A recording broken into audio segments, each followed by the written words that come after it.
Hey guys, Sorgar, welcome back to Killer Frequency. Let's carry on where we left off. We've got a new addition to the wall here in the DJ booth.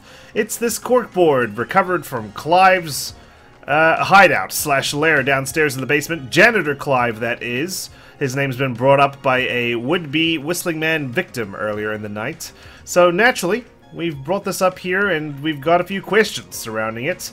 It's unfortunate because I actually already put these articles in order, timeline order, mind you, but the game thought, you know what, no, you can't be that prepared, I'm going to scramble it all up again. Thankfully, I more or less remember the gist of what happened.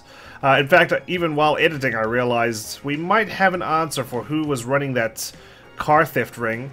If Rebecca Allen was one of the informants, it has to be someone else in the car club, right? Because that was where she was part of, right? And it happens to be Ant Williams, who's been brought up quite a few times now.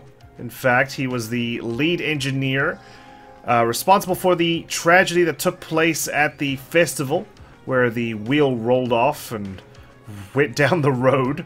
This is because there was a mass hiring of students at the power station. So, he's come back. It's 1987, the first week of September, and he's giving a speech regarding health and safety at the Health and Safety Convention. So I believe he's going to be our next target, quote unquote. I say that because even though Clive's been name dropped earlier in the night, none of these other people ring a bell whatsoever. We haven't heard Keith Walker, Marie Campbell, Stanley King, Chuck Brody, Rebecca Allen, Kim Walker, who's already deceased, so there's no reason for her to exist in present day. So, I'm thinking this is just a distraction, a side story of sorts. He may be a killer, but he's not our killer. He's not the Whistling Man, I don't think.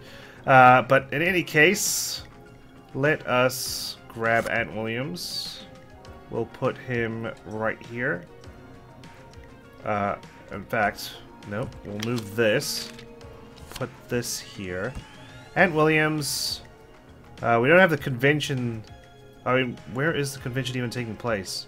Right, well, let's contact Peggy and get this over with. How's it going? I'm ready. I'm ready, Peggy. Are you sure? We've only got one shot at this. Not yet then. Actually, give me a bit longer. Is there a way to identify where this is taking place? We got hospital, gas station, trailer park, power station. Would it take place at the hospital? It wouldn't take place at the trailer park because he sold it, right? It's not the gas station because that's owned by Chuck Brody. Power station? Could be, in fact. Quiet Ridge Health and Safety. Okay, actually, no. No, I've realized now. Quiet Ridge isn't even here, right? The power station is Ironside, so the only person who could possibly be targeted is Chuck Brody. Because Kim Walker's deceased, she died in a bus tragedy. Rebecca Allen's moved to Manhattan, and Ant Williams has moved out because he sold his trailer. So that leaves just Chuck Brody. Gas station. Okay, thank God I actually took some time to think this through. We're good. We're good. How's it going? I'm ready. I'm ready, Peggy. For real this time. Are you sure? We've only got one shot at this. Excuse my random thought process. I'm sure. Let's do Let's do this. Okay, name first. Who do you think the target is? I think the target is Chuck Brody. Chuck Brody. And where will I find them? You will find them at the gas station. The gas station. It's 24/7. Okay, I'm dialing. And they One own moment. it now. Interesting choice for a lottery winner. Maybe all the winnings dried up. And this is like his last hurrah. Hello? Chuck Brody! Listen, I know this sounds crazy, but we have sounds reason like to believe the Whistling Man is coming for you. He's panicked already. You need to get yourself and everyone else out right now. The Whistling Man? Who the hell are you? Who is this? This is Forrest Nash. Listen, the Whistling Man's pack. We found a list with your name on it, and... Oh, God. It's this today. The year I finally let myself forget. What happened? Forget? Forget what? Forget. No, man. I gotta get out of here. Yeah, go. Get out of there, then. Is he gonna be alright? I think he ran off. Well, that was the idea, right? Well, fingers crossed that Chuck... Jeez! What the hell was that? Sounds like something blew up. He's using bombs now? Blew up the gas station? Is Chuck? I don't know. Hang on. We're getting a call. Chuck Brody survived the Whistling Man. Oh my god! Forrest, the whole goddamn gas station. Thank God I revised Is that. anyone hurt? I don't think so. I got everyone to follow me out. The town's only ambulance was blown Oh, for to hell. fuck's sake. We need to invest more in our infrastructure. Damn it, that fireball threw me. I've got to get to the hospital. I'm not feeling great. Forrest, man, I can't thank you enough, but yeah, I gotta go. Okay. Wait, damn it. We lost him. What was that about today? Oh, Forrest, the call board is lighting up. Oh, yeah, Get I us into some imagine. music while I deal with this. People calling about an explosion. What are we playing? Late Night Lurkers. Let's do this. Let's blow this Careful up. with this next track, listeners. It's dynamite. Forrest! It's fine. I couldn't help myself. I like how Forrest always introduces himself with his DJ voice. He's like, Chuck Brody's like, who's this? He's like, it's Forrest Nash. Wait, get the hell out of there. Play. All right. Okay. Introduce the song, of course. Listen in to this next track from Late Night Lurkers, if you dare. Okay, so it did say survive the Whistling Man in the achievement. So are we going by that? Are we going meta? Is Clive the Whistling Man, or at least one of the Whistling Men? There's gotta be more in the basement to show us who Clive is targeting. And if that's the case, we can get ahead of him. Stop the killings before they can happen. Forrest, we need to go back down. By we, you mean me, right? Yep. Like I said, I need to handle all these calls. Maybe start with that creepy mannequin room you mentioned before. I still have a lot of questions about those, by the way. Me too. Me too. Yeah, okay, bye. Bye, Peggy. Okay, well, before we make a move, though, let's think. Okay, so... he failed to kill Chuck Brody. He blew up the gas station. Is he going to try again? Or is that just like a, well, fuck it. I failed. Never mind. Better luck next year. Or something of the sort. Like, is that what happened with Carrie, maybe? Maybe he had one shot to kill her, and then he failed, and he's like, oh, well, no, you know what? That's it. Done. So he left her alone. Is he on, like, a strict schedule? So he only has one shot to kill his victims, and then, if he passes the time, then he has to move on? It could be why he left Murphy at the waste disposal. Murphy was an unplanned victim. So he's like, you know what, I'm just gonna dump you here, light it on fire, it'll deal with you while I'm out and about doing my thing. Okay, and Chuck Brody forgot something. What did he forget? I swear it has something to do with the Festival of Disaster here. 15 injured. There's been mention of it before, earlier in the night. What could it be? Was it one of the ads? Is it the one? No, I already took it out. Okay, hang on. Let me just re-listen to one of the ads. I think it's the green one. The one about the festival. Play. The world-famous annual Gallows Creek Harvest Festival. I think it was towards the end. Back! So, okay, we can't fast forward. We're just gonna have to listen to the message. Dedicated to the memory of Garrett Miley, tragically taken from us last festival. Okay, never mind. Garrett Miley, taken last festival. So that's not it. Did anyone die during this particular disaster? It just says 15 injured. No one deceased. Obviously, Chuck Brody was one of the injured. Huh. Okay. But why circle all these people? if Clive is targeting people today. Obviously, Chuck Brody came up and barely survived. But why circle Kim Walker? Why circle Rebecca Allen? Did he have, like, suspicions on which one did something and only just recently realized, okay, it was Chuck Brody. Chuck Brody's the guy I need to kill. Game day. Quiet Ridge High. Well, there you go. That explains the health and safety convention there. Okay. Could it be football related? Gallows Creek High has come up quite a few times. Okay, let's make a move. Jeez. I can't believe we left the hatch open as well, leading out to that alleyway. We didn't close it behind us, so there's definitely a way back into the radio station. And, well, I don't think Clive's gonna be happy to see us tomorrow. God, is that why he spared us? He's like, oh, they're my co-workers. I'll let them live this evening. We can go back in the alley if we want to. Do we want to? I didn't open that door at the end of the alley. God, just tell me that's like the staff door. I hate how delayed these doors are. I'm not getting in there tonight. Sorry, no. I know which door it is. It's this one right here. Man.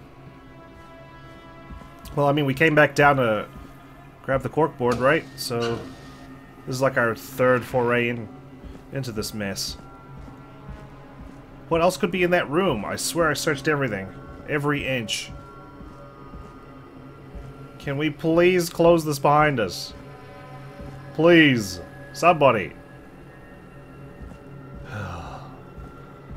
If only Peggy would come down. She can hold the fire door open. I mess the fuses up. That closes. Then we both come inside.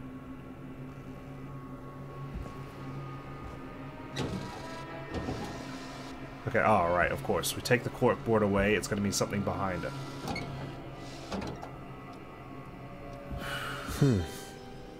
A key? Was this always here? I must have missed it when I brought everything upstairs. I can see how, if you're lifting the giant corkboard. Basement storage. Jesus. I don't know why I'm so nervous. Don't think he's gonna come after us in here, right? There's not even a sprint button, so there's no need for me to run away from a killer, right?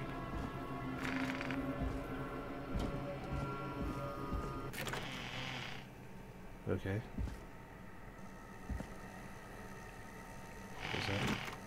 Close it. Thank you. What are we dealing with here? Hey, Forrest! Jesus Christ! Hey, give me some warning before yelling down the intercom? Sorry. Buzz the intercom when you find something and want to discuss it. Alright. More to do. Okay, so we can't go in there just yet. Lovely. Tape. Peggy, I've found a tape and a map down here.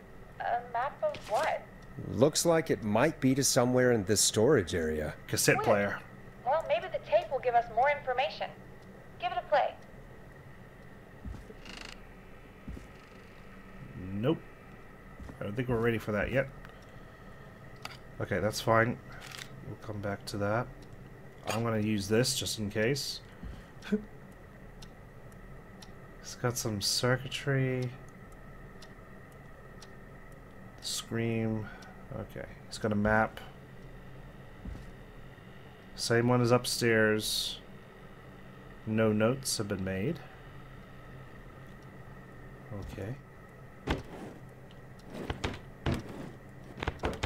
Nothing in the drawers. Okay.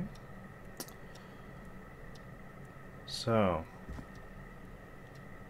Looks like it's just the tape and the map. Ah, okay, here we go. It was right in front of my eyes. George Gallows, 1968. That's when this all began for me. Follow the maps, find the tapes. I'll be waiting. Oh. George Barrow? You were expecting me to? We all heard that he drowned after a night out drinking. Was it actually Clive? Has Clive really been the whistling man for that long? He says I need to follow the maps and find the tapes. I guess that's what this map is about. I think we need to see what else is hidden down here. Be careful, Forrest. Keep Again looking. with the we. Buzz the intercom when you found something. Okay. Alright, so 1968. George Barrows. Clive obviously knew we're gonna come looking. This is his end game now, huh?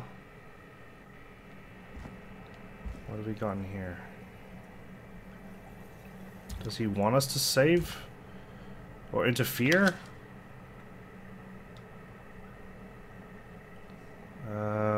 Alright. Looks like some files and a tape. Jeez. Why is it so labyrinthine? Nothing in there. Just double checking. Okay, this is the old map. Let's keep the new one. Delivery note, 2nd September 1987. Starling Security. Install a security alarm system, Model 4000. C. Atkins is the supervisor. Delivery, St. Gabriel's Hospital. Christine's Gas and Repair. Roller Ricky's Roller Rink. Woodside Apartments. And KFAM radio station. Client opted for manual installation. So Clive did that one. At the apartments, unable to install, require new parts, new installation date, 17th of September. So it hasn't been installed yet. And the one at KFAM supposedly was manually installed. Does that mean it doesn't work? Okay, let's keep that in mind. Can't open that. Okay. Here we go. Instructions for the security system that he didn't install. Or he may have installed. Starling system Model 4000. 3-month limited warranty. Okay, this is going to be important. Display status indicator, keypad input, battery hatch. Important. When entering codes and commands, sequential key depressions must be made within 4 to 5 seconds of one another. If 4 to 5 seconds elapse without a key depression, the entry will be aborted and must be repeated from its beginning. Be sure to observe this precaution when performing any of the procedures in this manual. If you make a mistake while entering a security code, stop, press the star, then start over. If you stop in the middle while entering a code, and then immediately start the entry over, an erroneous error or erroneous code might be entered. Okay. So start over once you press the star. Introduction. Our state-of-the-art security system uses a 6-digit code system. Simply enter the code into the keypad and feel total peace of mind. The Starling Security Alarm System 4000 comes with a range of features. The default codes for these features are listed below. Note, please change these codes immediately to prevent unwanted entry. Access codes. Maintenance call code 311212. Alarm test. Warning, this will set off all security measures. 191519. Alarm test deactivation code 811220. Entry code 715914. Okay, is this unique to this code or this alarm system? Or is it the standard across the board? So any of those locations will use the same codes. I don't know. Okay, let's drop this here for now. I want to bring this over to Peggy and see what she has to say. Eerie music. Love it. Do you think you found everything, Forrest? I think there's gotta be more down here. Oh yeah, there's more for sure. I need to find all the tapes. You think so? How much did Clive hide down there? Well, if there are more tapes, then there must be more maps to follow, right? That seems to be the case. They're hardly All right, maps. then. Buzz the intercom when you find something and want to discuss it. Gotcha. I wanted to discuss the security codes and whatnot, but apparently not. Time of autopsy is 7 a.m. Cause of death is asphyxiation from drowning. The degree of rigor mortis indicates that the subject has been deceased for 5 hours. That puts the time of death... 2 a.m.? Time of autopsy... Yeah. Okay. Our next one is over by some stacked chairs. Jeez. So eerie. This is it. Small lacerations to arms, legs, and face, typically obtained by running through foliage. Severe blistering to the feet, as though the deceased had been running without stopping. Running without stopping. This looks useful. Sheriff J. Matthews. This is the case file, I suppose? Or it's a complaint. Complainant's name, Miss Sandra Sharp. Huh. Hal received telephone call, 4 a.m., 3rd of September, 1968. Okay, so there we go. We've got a connection here. At 4 a.m., a call was received from a jogger, a Miss Sandra Sharp, reporting that a body had been found washed up in the reservoir. I drove out to investigate and was able to identify the body at the scene as that of George Barrow. I contacted the coroner's office and then the boy's parents. They informed me that they had not seen him since 7 p.m. on the 2nd. Okay. So he didn't return home that night. Not cleared. Okay, so now we've got a connection to Sandra Sharp, Miss Jazz Hands herself. I don't want to take everything with me, you know? Our next one is there on a shelf. Just a tape this time. Interesting that he has to give us these pictures. We kind of just stumble upon them, right? Like, they're impossible to miss. I could be wrong. Here we go. Here's our next one. Preliminary toxicology results shows no signs of inebriation. However, a high amount of cortisol was A lot of found, stress.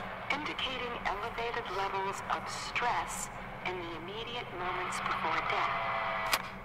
Okay, so he was running non-stop. That would make you stressed, right? He wasn't inebriated, so he wasn't drunk.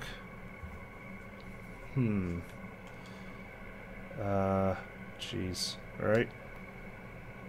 Set of lockers with a fan on it. Nothing in there. Ooh, this is the revelatory part of the story, isn't it? Oh god. Are we gonna lose power?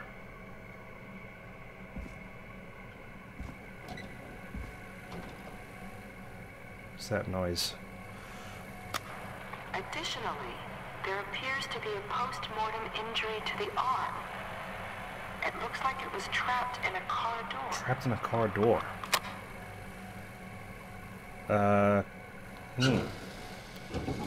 Okay.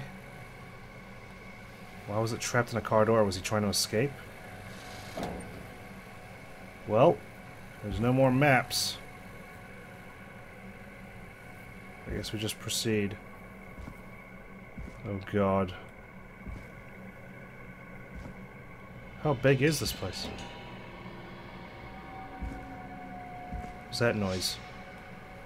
What's this? Oh god. Okay. Stay focused. Another mouse trap. Just cover my tracks. There we go. So claustrophobic in here, and this like ambient music in the background. My goodness. Okay, I guess there was another thing somewhere. Now this has to be important. Virginia's name. Report of investigation by county medical examiner. Can I read this in the light? There we go. Dissident George Theodore Barrow. Home address Carpenter Avenue, Gallows Creek, Iowa. White male, 18, no occupation, found dead. So, we don't know the type of death. It was either going to be violent, casualty, suicide, suddenly went in apparent health. He was just found dead. Not in prison, and not suspicious, unusual, or unnatural. Okay. The deceased is a Caucasian male, age 18. The cause of death is established to be drowning as shown by the signs of asphyxiation. See Section 2, Paragraph 4 for more details. Abrasions were found on the knuckles, likely from getting into fights in the past. Matches with known history of the deceased being aggressive. No other injuries were observed, and from the coroner's opinion, there is no evidence of foul play. Additionally, the preliminary toxicology report indicates the deceased had a high level of alcohol in their blood. Wait, what?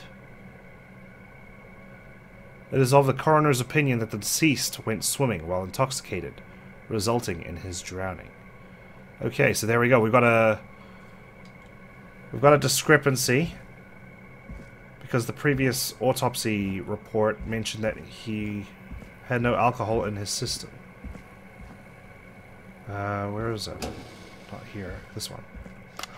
Preliminary toxicology results shows no signs of inebriation. Huh. So this is what I guess he made Virginia do. Make up a fake toxicology report.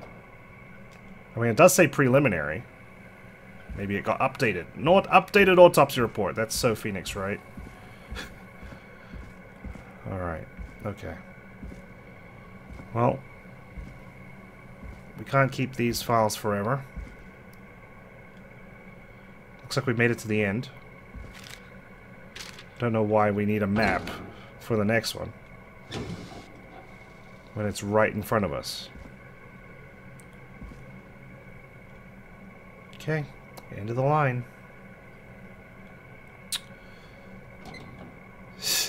Every creek. If you're listening to this, then I'm probably dead. What? What the? I'm a man who likes to stay informed. I've got subscriptions to newspapers all over the country. A few weeks ago, I noticed headlines cropping up in those papers, one after the other. Each headline about a murder.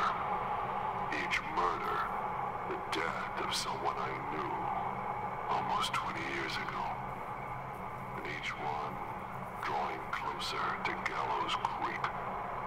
Drawing closer to the anniversary. None of us are innocent, but I don't think we deserve killing. All I hope now is that I can save some folk from the worst that I can. I don't know. Oof. Do something to make up for what I did back then, I guess. I didn't kill anyone, mind you, but that's past mattering. Now, there's more I could say than I should say, but my employer made it clear that my family would pay a high price if I ever spoke out. So, hopefully I've said enough for you, listener, whoever the hell you are, to start putting the truth together. Alright, Clive, I'm not going to let you down. Okay, so Clive was just tracking the killer's potential victims. What the hell? Peggy is not going to believe this. Alright, well, I did see this while we were listening to that story. Gallows Creek High presents Humpty Dumpty, a story of love, tragedy, and betrayal. Maisie Cartwright was Dawn. Huh. We've heard that name before, haven't we? George Barrow as Henry. Also with Marie Campbell as Anne. I don't know who that is. Let's grab this. Ooh, a new vinyl for my collection. All hidden records have been collected. Love that. Alright, let's get back. So, could this Dawn person know something? She was meant to give us some information for playing that fucking disc that I had to go outside and risk my life for. Okay, well, let's not hurry back. We're not out of the woods yet. I feel like we're constantly in danger. So, we'll start speculating once we get to safety, huh? This, like, ambient track is so oppressive. What have you found, Forrest? It's an autopsy tape. Doesn't say for who, but I think it must be for George. Poor George. He was so young. You didn't have anything to do with it, did you, Peggy? What do you mean? I swear I recognize the voice of the woman talking on the tape. I just can't place it. Was it Dawn? Seriously? Do you think you've met her before? I don't know. The autopsy report. I just got here recently. I don't know. Or is that Virginia? Found another tape. It talks more about how George died. What did it say? It sounds like he was running for his life. Sprinting through trees and bushes, getting cut up all over. What would drive someone to do that? I'm not sure yet. There's also a tape about a toxicology report. I guess I was meant to come back every time. Or that he was on anything. What? But everyone said he went swimming drunk and drowned. It was in the newspaper and everything. I found a written autopsy report. What does it say? According to that, it's just like you said at the start. George drowned after getting drunk. Said he liked to fight, too. But that contradicts the tape. It does. I know. And I think I know why. There's a note with the report that says, "I'm sorry I made you do this, Virginia." If it was on the autopsy report, then Virginia must be our coroner. Wait, the caller from earlier, when we had to call the takeout restaurants, wasn't her name Virginia? Yes. We need to call her back once we finish down here. It looks like she might know something about what's going on. What if we couldn't? What if she died? I found a tape that introduces a new detail to the story. Post-mortem injury. Apparently, his arm got caught in a car door. I missed that. A car door? Yeah, after he died. How do you suppose they can tell? How can they tell? I'm a radio producer, not a coroner. The written report I found doesn't mention it at all. How did his arm get trapped in a car door after he died? Unless he got it when the police collected his body, I guess someone else must have moved him after he was dead to where he was eventually found. But the report, what is going on here? I found a police report. Mentions a friend from earlier, Sandra Sharp. Sandra? The jazz runner? The one and only. That's right. She found George's body washed up at the reservoir. The reservoir? Yeah? What's strange about that? George got cuts from running through foliage, right? No bush there. But there's no forest around there. Also, how did it wash up at the reservoir? What do you mean? Reservoirs don't have tides. But that's what the police report said. It's not possible, though. I did a school project on reservoirs and got an A. But, yeah, not important right now. The important thing is that it doesn't make sense. What are you suggesting, then? That the body was originally found somewhere other than what the report suggests? That the sheriff tried to cover it up, but accidentally let something slip? Something like that. I think. Well, Sheriff Matthews wrote the report. If he hadn't been eviscerated, we could have asked him. True. But Sandra is still alive? Once we're done down here, we should give her a call. I think I found Clive's last recording. I think Clive might be gone. Gone? Gone. Found a confession. Not for any killings, but for playing a part in covering up George's death. He left this behind in case he died. He hoped someone would find it. Do you think the whistling man already got him? Possibly. Was he the guy who died at the very beginning of the game? Callers tonight, but maybe not every victim made it to the phone, you know?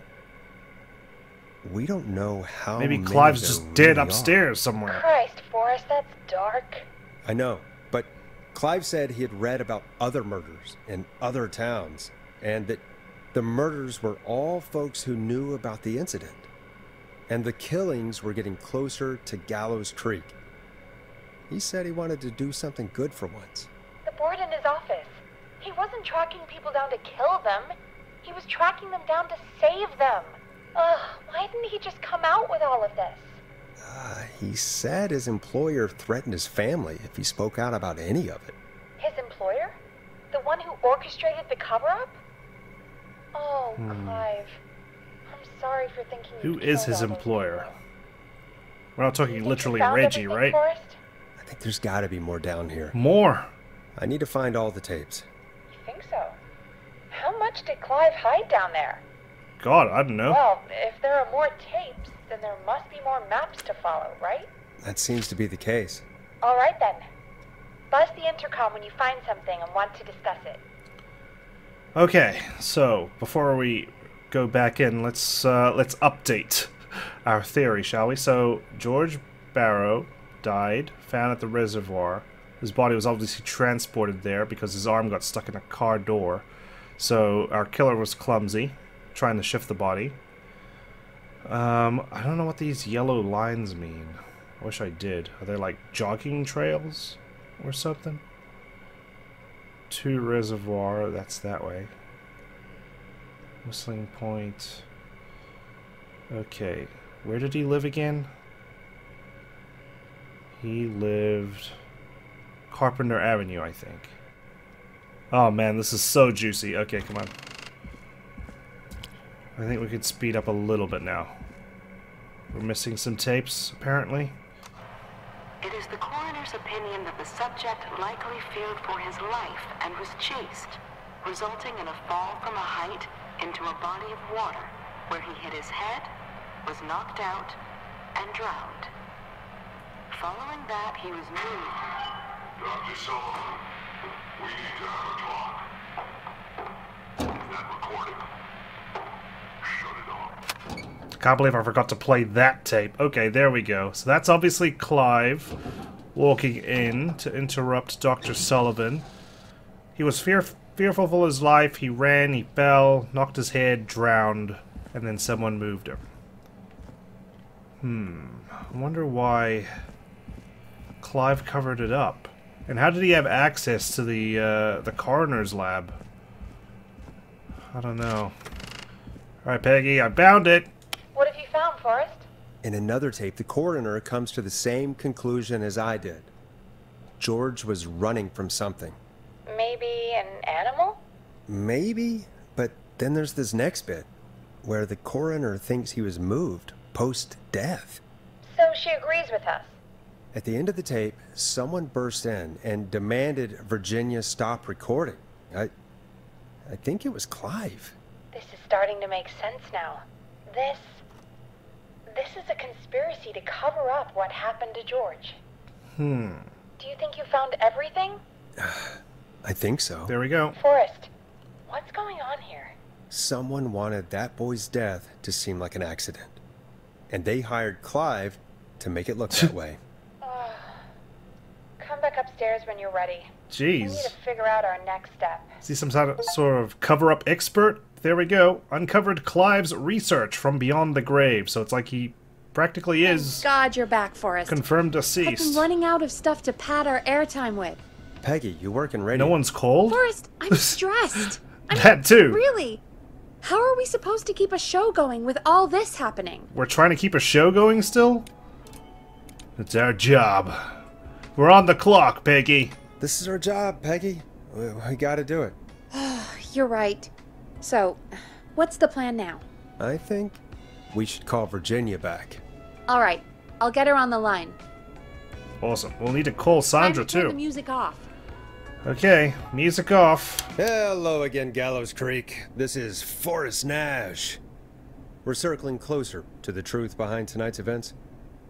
To this end, we're calling back one of our earlier callers, Virginia Sullivan. She's still partying with the frat boys? Fredman Plunker God. here? Who's this? Is it you? Goose.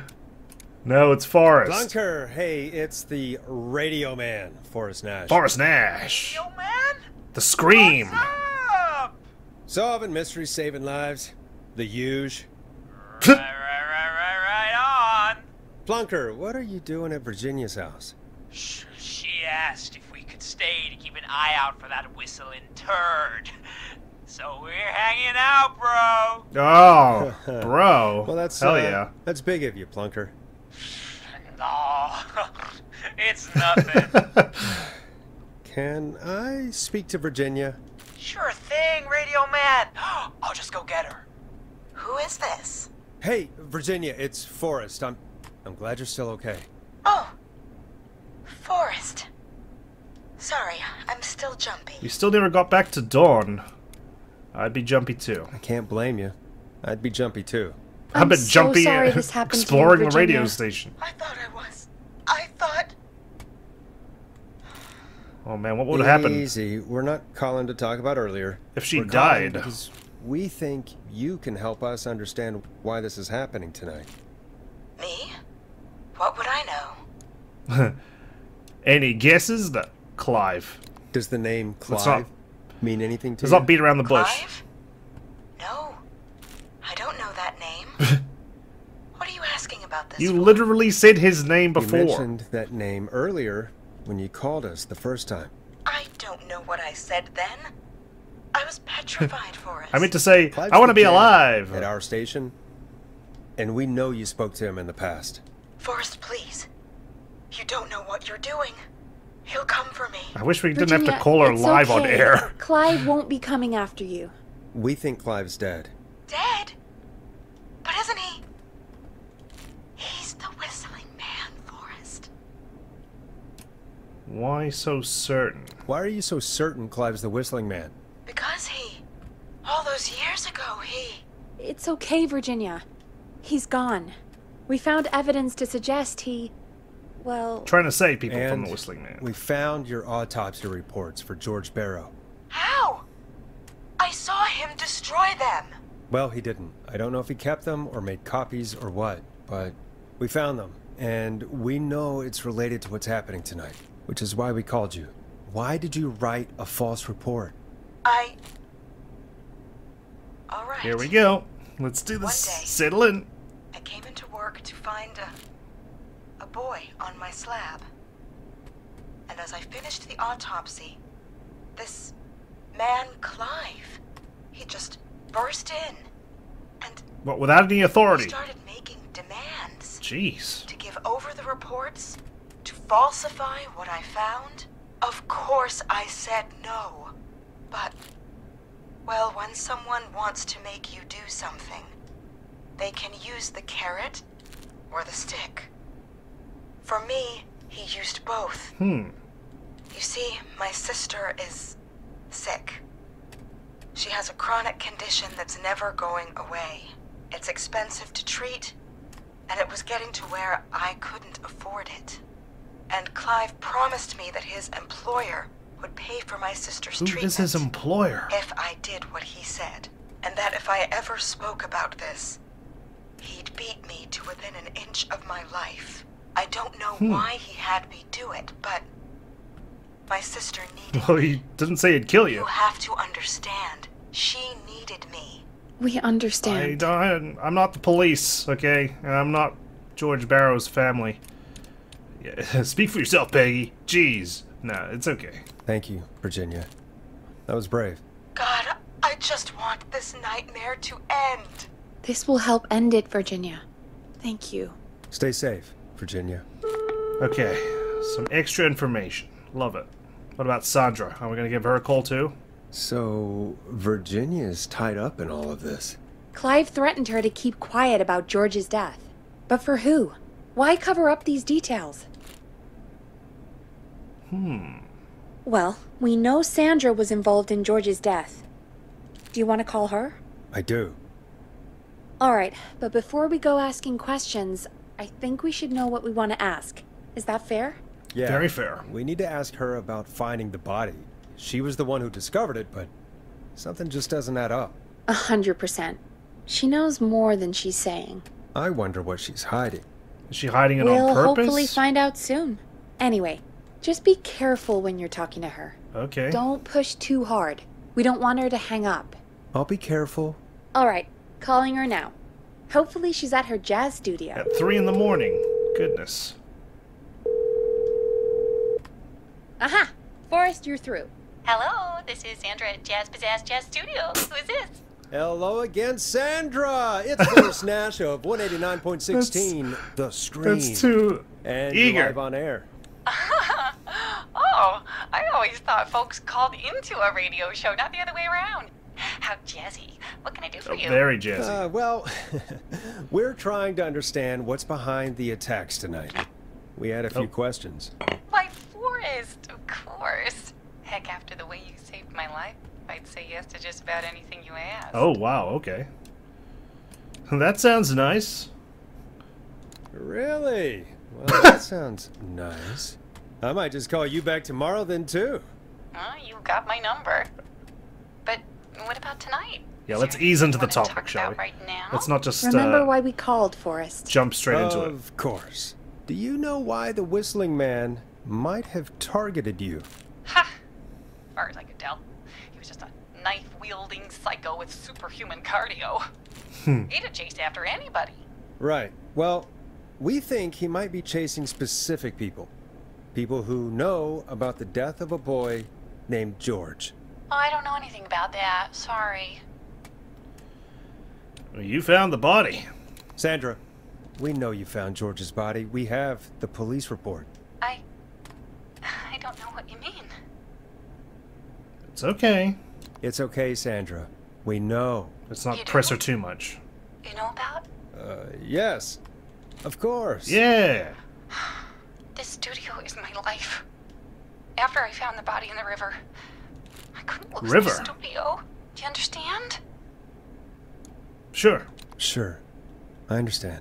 When the rent just kept going up, he said he'd stop if I just needed to keep quiet. And everything would be okay. Who was he? Sandra? Who was he? Sheriff? He was... Or Clive? He said, if I told everyone I found the kid in the reservoir instead of the river,